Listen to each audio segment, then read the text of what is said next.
Dear students, welcome back to another lecture. In the previous lecture, we found various sensors for measuring various physical quantities, and we also learned how to make it as an IoT sensor. So clearly understand the difference between an IoT sensor and a sensor. A sensor, when connected to a microcontroller with the battery and a communication subsystem, forms an IoT sensor. Now today let us see what are the options before us to make a IoT sensor. So to get started with, assume that I want to get the temperature readings once in an hour.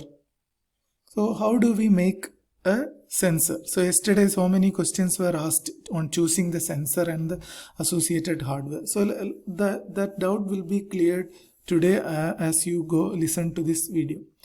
So the task before me is getting temperature alerts once in an hour. So I purchased a LM35 temperature sensor and kept it. So this temperature sensor has to be connected to a microcontroller or a device which can understand the data and communicate over the network. Otherwise it's of no use.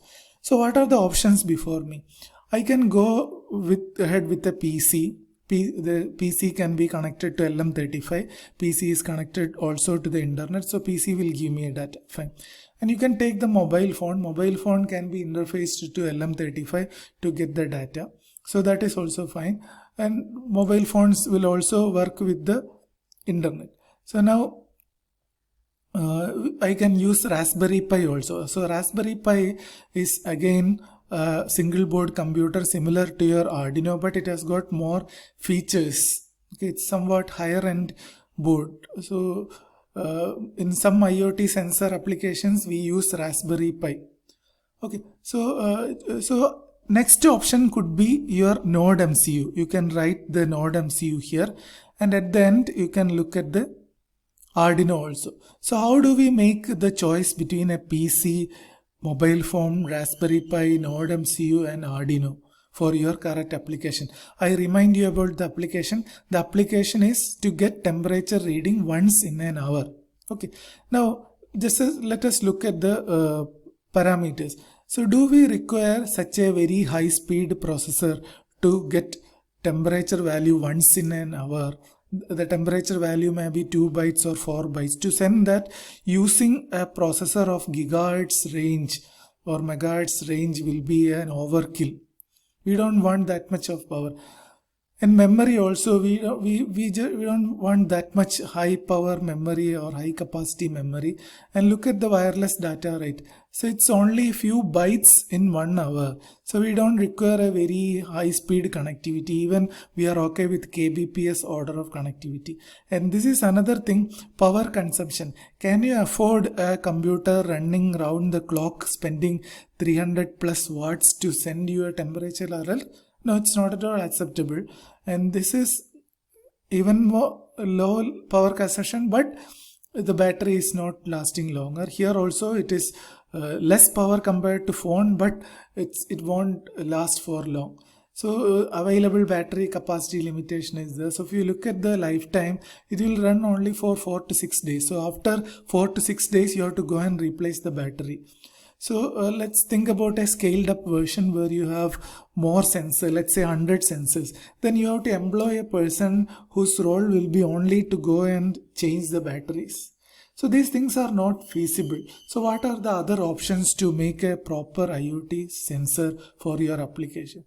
So before we get into the details of that, let us have a quick review of the Raspberry Pi, because some of you may be interested in using the Raspberry Pi for your project. Okay, so let us have a quick review of the Raspberry Pi single board computer which can be used for making IoT sensor. So Raspberry Pi is a small computer with a form factor of credit card.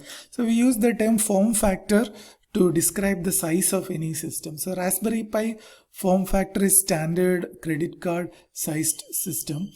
So it comes with a lot of features, input output features when compared to an Arduino board. So functionally it's a single board computer with lots of peripheral interfacing options. So this shows the size comparison with respect to a 5.5-inch screen phone. So you can read about who is making this and who is having the community and all those things offline. Now the important point that you need to remember is it's a free hardware. It comes with all design documents in the public domain. You can get the PCB design, schematic diagrams, Gerber files. You can adapt it. You can make your own Raspberry Pi, no issues at all. The software is also free. It runs on a Raspbian Linux, which is the official distribution. So it runs on an ARM processor. So I'm not going into the details because these are all about the first version. So you can find out what are the features available on the latest version, Raspberry Pi 4, from the internet. So to quickly summarize, these are the features available across all versions. So you have got Ethernet connectivity. Now it has gone up to 1000 Gbps. You have got HDMI socket. Now it is sockets. Latest RPIs have got 2 sockets. Now it comes with USB 3 and Type C for power delivery. RCA sockets have now removed. RCAs were used for video output. Then SD card slot is powered from micro USB jack. 3.5mm audio jack is there, and header for connecting the Raspberry Pi cam so that you can use some image processing workload. So this is how it looks like. Okay, you can spend a moment and understand the different parts. So this is the GPIO pins from where we will take the digital and analog output. You have the display connector. If you can have a DSi display can connect, you can also connect it to the similar connector is there for the camera interface is there. USB HDMI out, you can connect it to a monitor. This is the chip, and a lot of other steps are there. You can have a look at it and have some idea. Being a CSE student, you must know about this hardware. Okay, so now let us look at the software which is fed. Raspbian is the official Raspberry Pi OS distribution. You have lots of other flavors of Linux which can run fine on a Raspberry Pi system. So this is how it looks like when connected. You can plug the power cord. You can have the HDMI. Keyboard and mouse can be connected by USB. You can connect the RJ45 LAN cable and load the operating system in the SD card. It starts functioning. So you have a fully functional computer without the monitor in the screen right now. So another thing is, it's easy to get started with using the Pi because it supports Python. Using Python, you can access any hardware feature available on the Raspberry Pi. So let us look at some of the application you can use. You can stack up multiple Pis and make as a very powerful computer. That's also possible. Just to show how it is stacked up together. Okay. Now, from an IoT perspective, this can be used as an aggregator of sensor data. So you have a lot of sensors starting from temperature, pulse oximeter, patient position sensor based on accelerometer, then airflow. You can find out whether he is breathing properly, ECG sensor, health sheet. Everything can be interfaced to the single Raspberry Pi. What sits here is the Raspberry Pi. It is communicating to the system, or it can be the data may be made available over the network. So you can there are a lot of applications for this. This is a way of powering the Raspberry Pi. So you keep solar panel, below that you mount the Raspberry Pi. So you have Raspberry Pi working more than the supported capacity. So you can make a lot of things dynamic. Numerous projects are available. You can explore and find out. So Raspberry Pi is a promising platform for building IoT. Okay, so this slide will be available in the description, or you can find, I'll drop a link to the latest RPI. You can have a look at the latest RPI details. You can expect some questions on latest RPI also in the coming quizzes. Okay, so we have an assessment coming up. So I'll be asking most of the questions based on the videos only. So if you skip the videos, you may feel that I am asking questions which is not explained. Okay. Now let us come back to the discussion of choosing the right hardware. Okay, now we have explored Raspberry Pi in detail. Now you can take a proper decision. See, to make a choice among different options, you need a lot of information. So an informed decision is very much appreciated rather than going for a random choice. So Raspberry Pi is ruled out, phone is ruled out, PC is ruled out. Then what remains next in your list? You may have an Node MCU, Arduino. So how can you choose Node MCU and Arduino? You look at these parameters and arrive at a decision. So what if nothing available on the market is matching your requirement? You explored all the boards available in the market. Nothing was found suitable. What is the option? Yeah, you are going to a shop and you find that none of the dresses fits for you. And what is the last option? Buy the material, go to the tailor and get one stitch for yourself.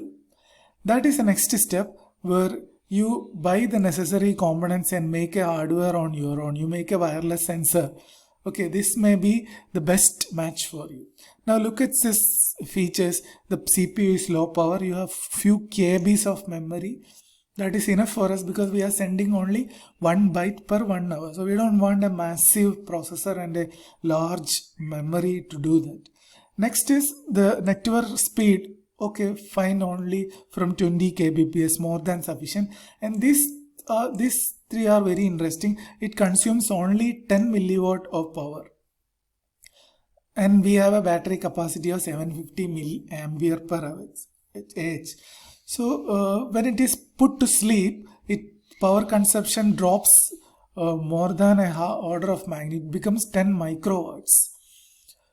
So in short, these two parameters translates to a very extended lifetime. For example, 4 years at a duty cycle of 0.1%. That means 0.1% of the time it is on and 99.9% of the time it is off. That is the meaning of the duty cycle. Now let us spend some more time in understanding these parameters. 750 milliampere hour means the battery can supply a current of maximum 750 milliampere for an hour.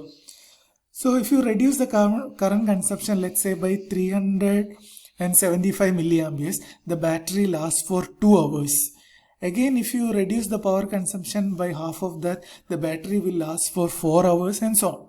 So as the power consumption is reduced, the battery life is elongated for a given battery capacity. So with a 750 milliampere battery, you can run your device up to 4 years without any problem. Now you can look at the previous options, 4 to 6 days versus 4 years. You see the advantage of making a proper decision right here. So all the hardware related background should be there, only then you can come up with the proper design. Okay, so that's about choosing the proper hardware for your project. Now after having selected, so I want you to do this exercise. You draw 2 more columns here. One column for Node MCU, which we have been talking about and asking you to get one, and another column for Arduino, and put the parameters across and see in what way you can make a better informed decision. So that's about choosing the hardware, making it as an IoT sensor. Next we will see where exactly these components play their role in the whole IoT landscape. So that we'll discuss in the next video. Thank you.